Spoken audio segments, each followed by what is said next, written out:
ભાવનગર શહેરના બોર તળાવ નજીક ઇસ્કોન કાળિયાબીડ રોડ પર સ્કૂટર પર જઈ રહેલા યુવક અને યુવતી પર અજાણ્યા શખ્સોએ તીક્ષ્ણ હથિયાર વડે હુમલો કર્યો હતો।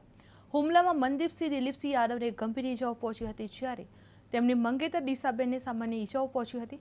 મળતી માહિતી મુજબ બંને હોટેલથી ભોજન કરીને પરત ફરી રહ્યા હતા ત્યારે અજાણ્યા શખ્સોએ હુમલો કરી મોબાઈલ, ઘરેણાં અને રોકડ રકમની લૂંટ ચલાવી નાસી છૂટ્યા હતા। આ ઘટનાને પગલે વિસ્તારમાં ચકચાર મચી ગઈ હતી અને લોકોના ટોળેટોળા એકઠા થઈ ગયા હતા। આ બનાવની જાણ થતાં પરિવારજનો ઘટના સ્થળે પહોંચી આવ્યા હતા અને ઇજાગ્રસ્તોને 108 એમ્બ્યુલન્સ સેવા મારફતે સરટી હોસ્પિટલ ખાતે ખસેડવામાં આવી રહ્યા હતા।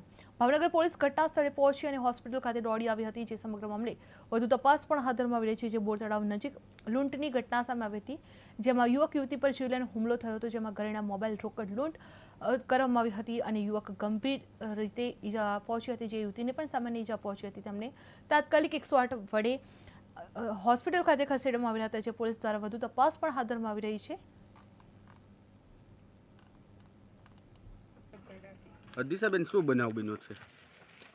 અમે 2 મિનિટ ગાડી રહેવા મારા દો। ફિયોન્સે બે ઘરેથી આવતા હતા। અમારે સવારના બાબતે કાંઈક બોલવાનું થયું હતું, એટલે અમારે 2 મિનિટ વાત કરવી હતી, એટલે અમે આ બાજુ આવ્યા હતા। એને કીધું વાત કરીને પછી આપણે અહીંથી નીકળી જશું। તમે બરોબર અહીંયા બાઇક મૂકી થોડીક વાતોચીતો કરતા, હાલતા હાલતા વાતોચીતો કરતા હતા।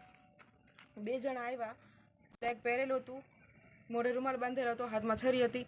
ફટાફટ આવીને કે જેટલા પૈસા હોય એટલા કાઢીને દઈ દે, જેટલા પૈસા હોય કાઢીને દઈ દે।